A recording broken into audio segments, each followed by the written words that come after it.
दोस्तों, ईरान से हुआ एक ऐसा ऐलान जिसके बाद मिडिल ईस्ट के तमाम देशों ने अमेरिका से नमस्ते कर लिए। जी, आज की बड़ी खबर दिखा रहा हूं। दो बड़े ऑप्शन निकलकर सामने आए हैं। आशंका इस बात को लेकर जताई जा रही है कि या तो एक बहुत बड़ा हमला इजराइल पर अगले 48 घंटे में होने जा रहा है। यह हमला ईरान की तरफ से नहीं बल्कि कई मुस्लिम परस्त देश जो मिडिल ईस्ट के अंदर है वो करने जा रहे हैं, क्योंकि यह ऐलान किसी छोटे मोटे व्यक्ति ने नहीं किया।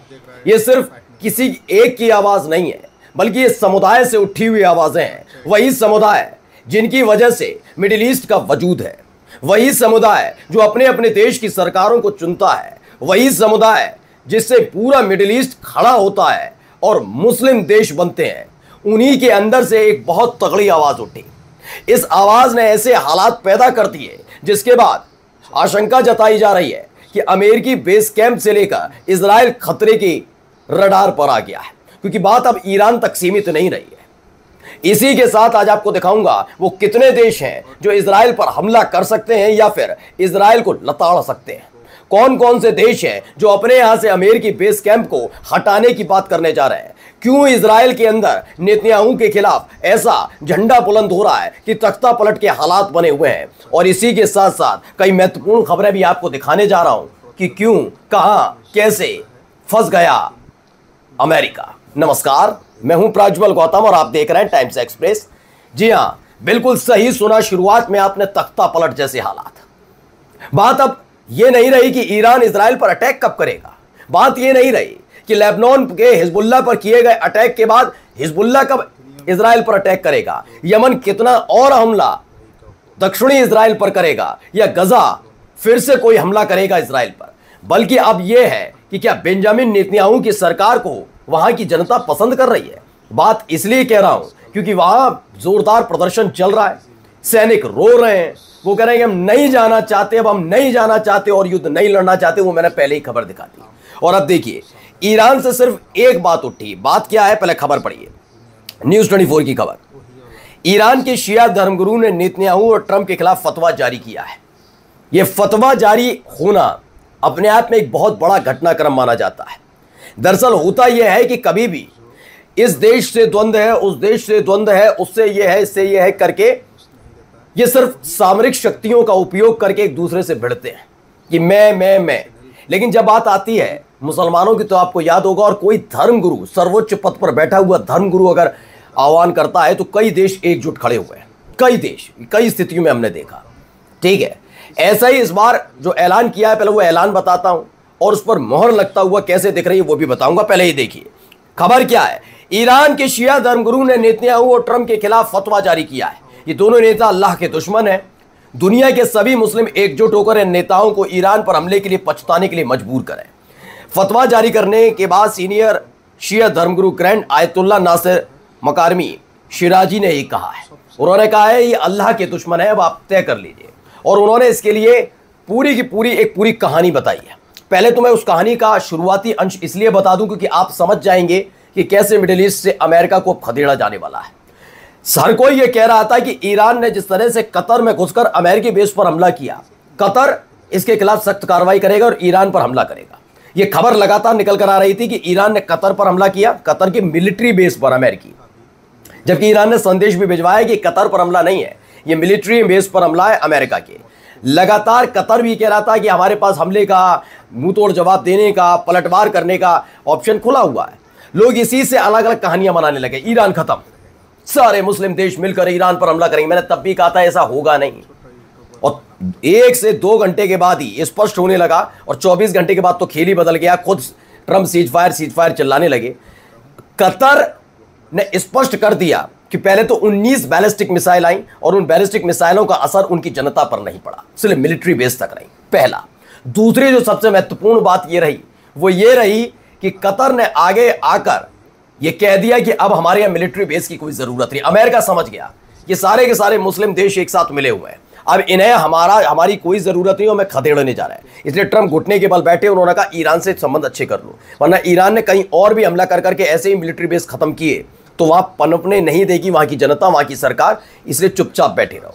इसीलिए बैकफुट पर आए हैं। ट्रंप समझ गए कि यहां से फिसल गया और इस पूरा इतिहास उन्हें थूकेगा, कहेगा ये क्या अमेरिका को बना दिया, जो मिडिल ईस्ट में पैर जमाए थे वहां से खदेड़ दिए गए। इसलिए वो शांति से बैठ गए। अब इस फतवे का बहुत बड़ा असर होगा, ये लिख कर ले लीजिएगा। इंडिया टीवी की खबर है, ईरान के शीर्ष मौलवी ने ट्रंप और नेतन्याहू को बता दिया अल्लाह के दुश्मन, दोनों के खिलाफ फतवा जारी किया है। इसे लेकर डर में है इजराइल, खासतौर पर डर पर है। अमेरिका तो सिर्फ अपने मिलिट्री बेस को लेकर है, क्योंकि ये बात स्पष्ट है, मैं अपने चैनल पर पूरी जिम्मेदारी से बता दूंगा, कोई भी ऐसा देश नहीं है जो अमेरिका पर हमला करेगा। अमेरिका की मिलिट्री बेस पर हमला कर सकता है, ये बात सच है, लेकिन इजराइल पर हमला हो सकता है, स्पष्ट है ये भी। अब आइए एक खबर क्या निकल कर आई, ईरान इंटरनेशनल इंग्लिश की खबर है। ए पंडित ऑन ईरान स्टेट टीवी से। पहले तो पंडित का मतलब कोई ब्राह्मण नहीं, पंडित का मतलब विश्लेषक ने कहा है। ये विश्लेषक क्या कहते हैं, ईरान की सरकारी टीवी पर एक विश्लेषक ने कहा कि मौजूदा युद्ध विराम इजराइल और अमेरिका के फिर से संगठित होने के लिए एक संक्षिप्त अवधि मात्र है और जल्दी ईरान पर अपने हमले फिर से शुरू करेंगे। इसीलिए ये फतवा और जारी किया गया। तेहरान विश्वविद्यालय के प्रमुख हैं, मैं राजनीतिक विज्ञान के प्रमुख हैं, इब्राहिम मुत्ताकी, उन्होंने कहा कि साक्ष्य संकेत देते हैं कि इजराइल अमेरिकी समर्थन के साथ एक हफ्ते के भीतर ईरान के खिलाफ और बड़े जबरदस्त अभियान को अंजाम देने जा रहा है। इजराइल और अमेरिका तो युद्ध विराम को फिर से संगठित होने और अपनी सैन्य क्षमताओं को अनुकूलित करने के साधन के रूप में देखते हैं, जिससे ताकत जुटा ली जाए। जो झटका भी उन्हें ईरान से लगा 12 दिनों में, वैसा ना हो, कुछ और नया किया जाए, ज्यादा से ज्यादा हथियार इजराइल पहुंचा दिए जाए, तमाम चीजें। मुत्ताकी ने ईरानी अधिकारियों से युद्ध विराम को गंभीरता से न लेने का आह्वान किया और कहा ईरानी अधिकारी ऐसे हमले का लक्ष्य होंगे, ये स्पष्ट हो चुका है। यानी वो तोड़ने जा रहा है सीज फायर, और ये बात स्पष्ट होने जा रही है। जिस तरह के हलकों में खबर चल रही हो, पिछले 3 दिन के मेरे वीडियो उठाकर देखिए, 3 से 4 दिन के, जब से सीज फायर हुआ है तब से मैं लगातार कह रहा हूं कि बेंजामिन नेतन्याहू ईरान पर अब इसलिए हमला नहीं करेगा कि ईरान को खत्म करना है, मतलब सिर्फ उसका लक्ष्य है, नहीं, अपनी इज्जत, अपनी साख, अपनी कुर्सी, अपना पद, अपना सम्मान वापस पाना है। क्योंकि इजराइल की जनता खुद तख्ता पलट करने के लिए तैयार है कि पूरी दुनिया में फैल गया। आप चाहे कितना ही लीपापूती करिए कि ईरान ने इजराइल को घुटने टेकने पर मजबूर किया, सीज फायर चिल्लाना पड़ा। हाल ही में तो बयान भी आ गया विदेश मंत्री के ईरान का कि जब हमले ईरान की सेना कर रही थी इजराइल पर, तो डैडी डैडी चिल्ला रहे थे। डैडी का मतलब ट्रम्प चिल्ला रहा था, इजराइल डैडी डैडी करके माहौल उड़ाया। इसने बहुत फजीयत की है और इजराइल की जनता बहुत नाराज है बेंजामिन नेतन्याहू से। बस ईरान को चोट देकर अपनी इज्जत बचाने की कोशिश नेतन्याहू करेंगे, लेकिन इसके लिए उन्हें बहुत ताकत चाहिए, अमेरिका का भरपूर हर पल का साथ चाहिए, क्योंकि ईरान जिस तरह से हमला करेगा पलटवार, वो देख चुका है। खैर, अब आइए अगली खबर आपको दिखाता हूं। इसमें एक और खबर आई, इसमें क्या कह रहा है पहले इनको सुनिए।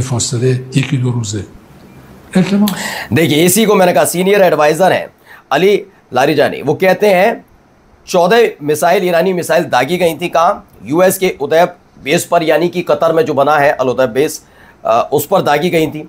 उसमें से 14 में से 6 बड़ी जबरदस्त तरीके से हिट करती नजर आई, and they hit hard, each with a 400 kg warhead, यानी 400 किलो बारूद के साथ उड़ी थी और 6 मिसाइल सीधे हिट की, ये उन्होंने माना।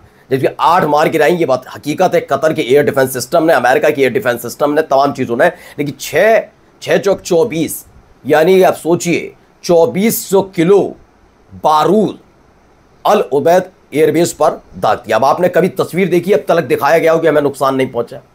अमेरिका ने अपने कतर वाले मिलिट्री बेस की कोई तस्वीर जारी की नहीं की। ईरान तो कर रहा है, ईरान के पास तो अलग अलग तरीके से आ रहे हैं न्यूक्लियर फैसिलिटी की, इसकी आ रही है तस्वीर? नहीं आ रही, क्योंकि बर्बाद हो चुका है। इसीलिए कतर ने कहा अब दोबारा इंफ्रास्ट्रक्चर खड़ा मत कीजिए, आप यहां से चले जाइए, आपकी वजह से हमारी हालत खराब होती है, हमारे देश में नाराजगी है। और जाते जाते कि ईरान की पार्लियामेंट ने एक और लॉ पास कर दिया। इसमें एलन मस्क की जो कंपनी है स्टारलिंक, उसको अपने देश से भगा दिया है। उन्होंने कहा ये जासूसी में, मोसाद की जासूसी में महत्वपूर्ण भूमिका इसने निभाई है, इसलिए इस पर भरोसा नहीं, और ऐसे करके अपने देश से बाहर कर दिया है। नमस्कार, मैं अभी आपको सामने हाथ जोड़ता हूँ, प्लीज़ आप लोग मेरे को ये छोटा चैनल राइट न्यूज़ और सब्सक्राइब कीजिए। मैं अभी सभी लोगों से एक ही कोशिश करता हूँ जो मेरा को चैनल को सब्सक्राइब कीजिए। मैं आपको सामने अच्छा से अच्छा न्यूज़ लेके आते रहूँगा। मेरा यह ट्वीट चैनल है, मैं हर टाइम जो देश में हो रहा है वही हकीकत न्यूज़ में आपको सामने उठाता हूँ। इसलिए प्लीज़ आप सभी लोग मेरा राइट न्यूज़ आर चैनल को सब्सक्राइब कीजिए। मेरा को आगे ले जाना है। सभी आदमी को से मेरा यही गुजारिश है, आप लोग मेरा को चैनल को सब्सक्राइब कीजिए, प्लीज़ सभी से दोबारा हाथ जोड़ के बोलता हूँ, please subscribe my YouTube channel Right News are.